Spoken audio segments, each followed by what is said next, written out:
Hello student, welcome to my YouTube channel schooling classes. Student, जो October month का assignment 2 मिला है class 10th का, यहाँ पे साइंस का हम लोग आज देखेंगे, विषय विज्ञान का। ठीक है, यहाँ पे मैं बस आपको आंसर प्रोवाइड करवा रहा हूँ। क्वेश्चन आपको जो पीडीएफ मिला हुआ है स्कूल से, आप उसमें से लिख लें।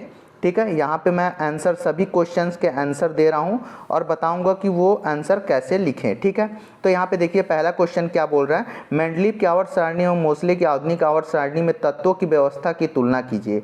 ठीक है, तो तत्वों की व्यवस्था का तुलना करना है तो सबसे पहले देख लीजिए, मैं मेंडलीव की आवर्त सारणी को बता दिया हूँ। यहाँ पे इसको 100 से 150 शब्द सीमा में लिखना है। तो आपको स्टूडेंट ये ध्यान रहना चाहिए कि जितने शब्द सीमा में बोला है उतने शब्द सीमा में ही आपको लिखना है। ठीक है, उससे अगर कम लिखते हैं तो आपके मार्क्स कट सकते हैं। ठीक है, तो आप जितने शब्द सीमा बोले हैं उतना ही शब्द सीमा में लिखें। यहाँ पे देखिए पहला मैं लिखवा दिया हूँ मेंडलीव की आवर्त सारणी। ठीक है, उसके बाद आधुनिक आवर्त सारणी को भी मैंने यहाँ पे लिख दिया है। ठीक है, तो आप इसको देखकर लिख सकते हैं और अच्छे से लिखें ताकि आपको ये 5 अंक का है तो ये 5 में 5 आपको मिल सके, जो कि आपके बोर्ड एग्जाम में जुड़ने वाला है। ठीक है, दूसरा क्वेश्चन क्या बोल रहा है यहाँ पे। दूसरा क्वेश्चन बोल रहा है एक नीले रंग के पुष्प वाले पौधे बीबी का संकरण एक सफेद रंग के पुष्प वाले पौधे बीबी से कराया जाता है, तो निम्न प्रश्नों के आपको उत्तर देने हैं। प्रथम प्रश्न है आपका, प्रथम पीढ़ी F1 में प्राप्त होने वाले पौधे के पुष्प का रंग बताइए।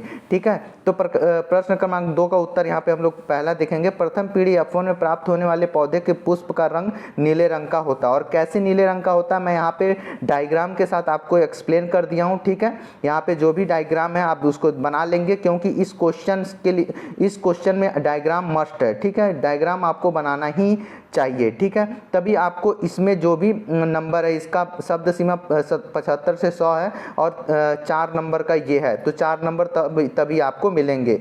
ठीक है, दूसरा क्वेश्चन इसी में का बोल रहा है प्रथम पीढ़ी में प्राप्त पौधे के स्वपरागण कराने पर द्वितीय पीढ़ी F2 में प्राप्त सफेद पुष्प वाले पौधे का प्रतिशत बताइए। ठीक है, तो इसमें देखिए मैं फिर से इसका डायग्राम बनाया हूँ, और जब प्रथम पीढ़ी में प्राप्त पौधे का स्वपरागण कराने पर द्वितीय पीढ़ी F2 में प्राप्त सफेद पुष्प वाले पौधे का प्रतिशत निम्न प्रकार है। ये डायग्राम आप बनाएंगे और उसके बाद सफेद पुष्प वाले पौधे बटे कुल पौधे इंटू 100 इसलिए क्योंकि परसेंटेज में आपको बताना है। ठीक है, तो 1/4 गुणित 100 इक्वल टू 25% होगा। ठीक है, ठीक है स्टूडेंट। अब इसमें तीसरा आपको क्या बोल रहा है, देखिए द्वितीय पीढ़ी F2 में प्राप्त जीनोटाइप पौधे का अनुपात बताइए। ठीक है, आपको जीनोटाइप पौधे का अनुपात बताना है, तो द्वितीय पीढ़ी में जीनोटाइप पौधे का अनुपात क्या होगा, जीनोटाइप द्वितीय पीढ़ी में और फिनोटाइप द्वितीय पीढ़ी में। तो यहाँ पे देखिए नीला नीला पीला सफ़ेद, इसका अनुपात हम लोग बना सकते हैं 1:2:1। ठीक है, 1। ठीक है,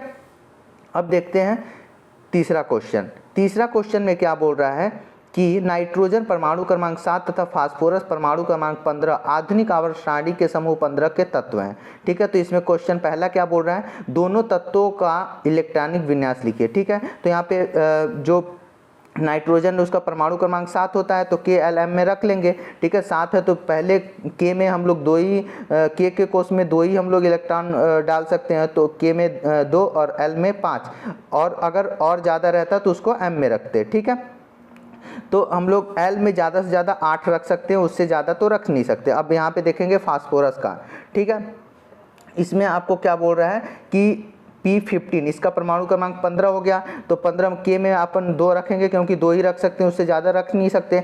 L में 8 से ज़्यादा रख नहीं सकते, तो 8 रखें, और जो बच गया 5 उसको M में रख देंगे। ठीक है, फिर इसमें तीसरा क्वेश्चन बोल रहा है कि ये बोल रहा है एक ऐसी वैकल्पिक अच्छा, दूसरे क्वेश्चन में और दूसरा क्वेश्चन बोल रहा है इनमें से कौन सा तत्व अधिक विद्युतीय होगा और क्यों। ठीक है, तो इसका आंसर है आवर्त सारणी में फास्फोरस नाइट्रोजन के ठीक के नीचे है तथा ये दोनों समूह 15 के तत्व हैं। समूह में ऊपर से नीचे जाने पर ऋण विद्युत कम हो जाती है, इसलिए नाइट्रोजन ज़्यादा ऋण विद्युतीय होगा। वो तत्व जो इलेक्ट्रॉन को अपनी तरफ ज़्यादा अच्छे से आकर्षित करते हैं। यहाँ पे बच्चे देख लेना, अच्छे थोड़ा सा रॉन्ग लिखा गया, आप सही कर लेना। अच्छे से आकर्षित करता है वे हमेशा ज़्यादा ऋण विद्युतीय होगा। तो यहाँ पे नाइट्रोजन इलेक्ट्रॉन को ज़्यादा अच्छे से आकर्षित करता है, इसलिए यहाँ पे नाइट्रोजन क्या होगा आपका ऋण विद्युतीय होगा। ठीक है, अब प्रश्न क्रमांक 4 बोल रहा है, देखिए प्रश्न क्रमांक 4 बोल रहा है एक ऐसी वैकल्पिक ऊर्जा स्रोत युक्ति का सचित्र वर्णन कीजिए जो सौर ऊर्जा को विद्युत ऊर्जा में बदलता है। तो बच्चों आप इसको तो एक बुक के पेज नंबर 304 से भी आप लिख सकते हैं, और मैं इसके ये पाँचवें क्वेश्चन के बाद प्रश्न क्रमांक 4 को लिखा हूँ, ताकि वहाँ पे डायग्राम भी मेरे को देना था, इसलिए मैं 5 के बाद 4 को लिख दिया हूँ। आप वहाँ से भी देखकर लिख सकते हैं। ठीक है, और मैं सोलर एनर्जी को कैसे विद्युत एनर्जी में कन्वर्ट करते हैं वही वाला डाला हूँ। तो अगर आपको वो नहीं लिखना होगा तो आप बुक से भी लिख सकते हैं, उसमें कोई डाउट नहीं है। ठीक है, अब 5वां देखते हैं। 5वां में क्या बोल रहा है, अनुवांशिकी का अध्ययन हमें फसल उत्पादन बढ़ाने में कैसे मदद कर सकता है। ठीक है, तो अनुवांशिकी का अध्ययन हमें फसल उत्पादन बढ़ाने में कैसे मदद कर सकता है, इसका आंसर मैं लिखा हूँ। अनुवांशिकी के अध्ययन से हम अच्छे गुण वाले बीजों का चुनाव करके संकलन विधि से रोग प्रतिरोधी एवं उच्च उत्पादन वाले फसल के बीज प्राप्त कर सकते हैं। जिस प्रकार माता एवं पिता एवं अन्य पूर्वजों के गुणों का संतानों के अवतरित होना अनुवांशिकता कहलाती है। अनुवांशिकी के अध्ययन से हमें यह पता हुआ कि एक या दो भिन्न भिन्न गुणों वाले पौधों में संकलित कराकर वांछित गुणों वाले बीज प्राप्त किए जा सकते हैं तथा इससे प्राप्त बीज से फसल की उत्पादकता में वृद्धि की जा सकती है। लक्षणों का एक पीढ़ी से दूसरी पीढ़ी तक पहुंचने की प्रक्रिया को ग्रेयर जॉन मेंडल ने बताया था। ठीक है स्टूडेंट, आप इसको अच्छे से लिख लेंगे।